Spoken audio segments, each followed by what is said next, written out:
Hello everyone, welcome to class 24। So guys, जैसा कि आपको मालूम है, डेली मॉर्निंग में 5 AM पे अपना एक इंपॉर्टेंट सेशन होता है जहां पे हम लोग कवर करते हैं कई सारे हमारे महत्वपूर्ण सवाल जो कि आपके आने वाले एग्जाम के लिए ज़रूरी होते हैं। जैसा कि मैंने आपको बताया कि हम लोग डेली मॉर्निंग में डेली के दोस्तों 10 से 12 सवाल है जो कि ऐसे सवाल करते हैं जो कि आपके एग्जाम के लिए ज़रूरी होते हैं और यहाँ से आपको एग्जाम में सवाल भी देखने को मिलेंगे। मेरी आप लोगों के लिए 3 क्लास होती है डेली, सुबह 5 बजे, 7 बजे और सुबह 8 बजे, जहाँ पे मैं जीके की क्लास आपको कवर करवाता हूँ। अगर कल के क्वेश्चन ऑफ द डे के बारे में बात करूँ तो कल मैंने आपसे एक सवाल पूछा था कि कौन से हमारे नेबरिंग कंट्री के अंदर रिसेंटली सेम सेक्स मैरिज को अलाउ किया गया, जहाँ पे फर्स्ट सेम सेक्स मैरिज भी देखने को मिली। तो आंसर हो जाएगा नेपाल। नेपाल के द्वारा ये रिसेंट इनिशिएटिव है जो कि लॉन्च किया गया था। 8वें भारत जल प्रभाव शिखर सम्मेलन का 2023 का मुख्य उद्देश्य क्या था? अभी हमारे यहाँ पे इंडिया वाटर इम्पैक्ट समिट है जो कि हुआ है, और ये कौन सा वाला समिट हुआ है? ये सेकंड समिट है जो कि हुआ है ना। इससे पहले जो इवेंट हुआ था वो आज से 11 साल पहले 2012 के अंदर हुआ था, है ना। इनफैक्ट 2011 में शुरुआत हुई थी और उसके बाद 2017 के अंदर हुआ था ये, और उसके बाद में अब जाके ये इवेंट है जो कि वापस से करवाया जा रहा है। और इस बार जो करवाया जा रहा है ये 8वां समिट है जो कि 2023 के अंदर इसको आयोजित करवाया गया है। G20 के इंडिया इवेंट भी जो जो है वो भी इसके अंदर शामिल है जो कि करे गए हैं। हमारे जो रिवर मैनेजमेंट है ना, उसको गवर्नेंस को लेकर, पॉलिसी को लेकर, लीगल चीज़ों को लेकर इसको बनाया गया है। तो वाटर सेक्टर में जो डायनामिक्स चेंज हो रहे हैं उसको लेकर इसको ऑर्गेनाइज किया गया national mission for clean Ganga के द्वारा, और एक सी गंगा है, centre for Ganga river management and studies, उनके द्वारा मिलकर इसको किया गया है। थीम रखी गई है डेवलपमेंट। मैं आपको लिख देता हूँ, डेवलपमेंट वाया विस विस लैंड एंड रिवर्स, ये थीम है जो कि इसके अंदर रखी गई है। फोकस हमने दोस्तों एज यूजुअल गंगा के ऊपर ही है जो कि रखा है। ठीक है, तो बी आपका बिल्कुल सही जवाब हो जाएगा।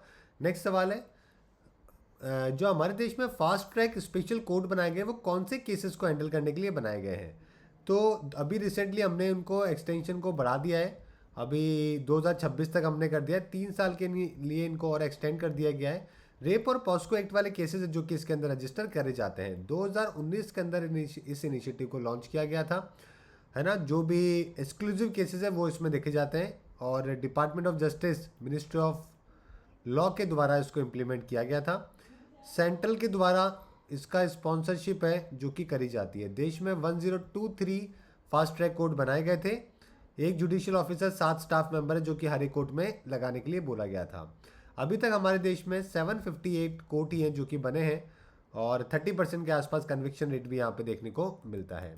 नेक्स्ट सवाल है, क्लाइमेट इंजीनियरिंग की टेक्नोलॉजी कहाँ पर काम में आती है? तो आंसर पहले आगे सामने आ चुका है।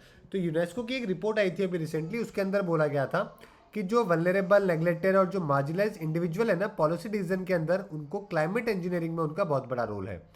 तो इसको सोलर रेडिएशन मॉडिफिकेशन के अंदर ये काफ़ी काम में लिया जाएगा। कार्बन डाइऑक्साइड रिमूवल करने के लिए भी काम में लिया जाएगा, है ना, डायरेक्ट एयर को कैप्चर करने के लिए। ठीक है, और जो सनलाइट जो वापस स्पेस में जाती है, सोलर रेडिएशन का मॉडिफिकेशन करना, वापस से जाती है, उसको हम लोग सोलर इंजीनियरिंग कहते हैं। ठीक है, ताकि हम लोग वापस से रिफ्लेक्शन जो है वो वापस करके सनलाइट को भेज सकें, हमारे अर्थ के ऊपर उसका नुकसान है जो कि नहीं हो, है ना। और ये काफ़ी महंगी टेक्नोलॉजी मानी जाती है, तो बी आपका सही आंसर होगा।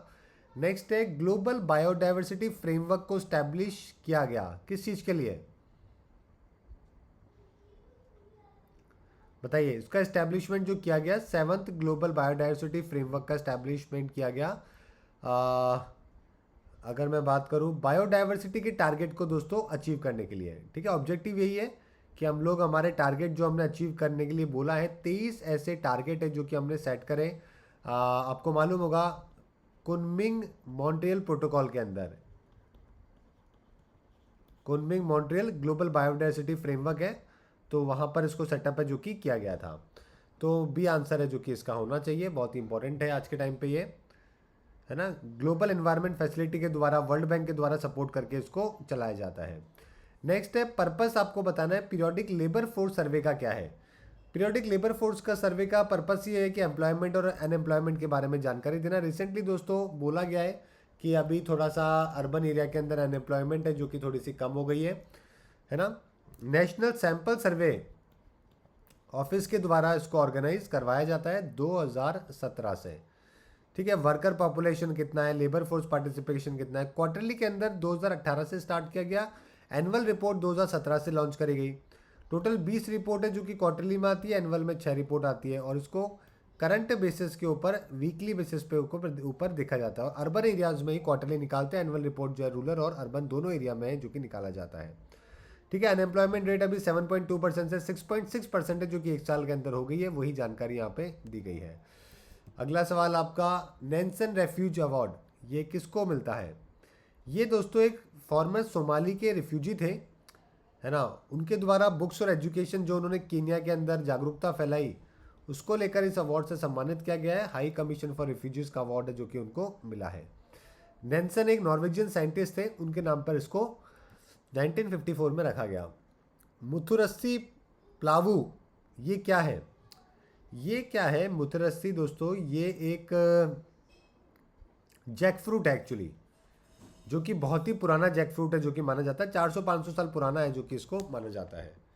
नेक्स्ट है एक्सपोसेट, इसरो का इनिशिएटिव है। ये इंडिया का क्या फर्स्ट काम करेगा? ये फर्स्ट हमारा एक्सरे पोलैरिमीटर सैटेलाइट है जो कि लॉन्च करेगा ताकि इंटेंस एक्सरे सोर्सेस के बारे में इन्वेस्टिगेशन कर सके। नेक्स्ट है generalize system of preferences of the EU किस लिए बनाई जाती है?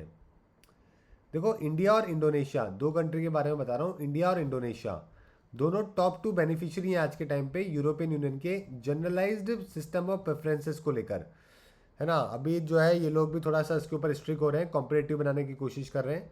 तो ये क्या होगा? प्रेफरेंशियल ट्रेड एक्सेस के अंदर इसमें मदद मिलती है, तो बी आपका सही आंसर होगा। कस्तूरी कॉटन दोस्तों काफ़ी फेमस मानी जाती है क्योंकि काफ़ी प्रीमियम मानी जाती है एक्चुअली, है ना। तो इसी को लेकर इनिशिएटिव है जो कि लॉन्च किया गया। सेकंड लार्जेस्ट कॉटन प्रोड्यूसर भी है, दुनिया का लार्जेस्ट कंज्यूमर भी है कॉटन का, अगर हम लोग बात करें तो। और अगला सवाल है क्वेश्चन ऑफ द डे, 35वां जिमी जॉर्ज फाउंडेशन अवार्ड किसको मिला है? ये आपको बताना है।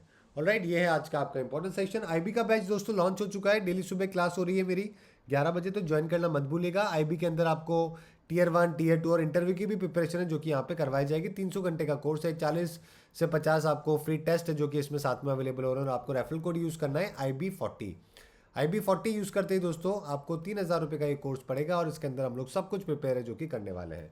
तो ये था आज का आपका इंपॉर्टेंट सेशन। मिलेंगे वापस से 7 बजे वाली 7:15 बजे वाली क्लास में। Thank you everyone, good bye and have a nice day.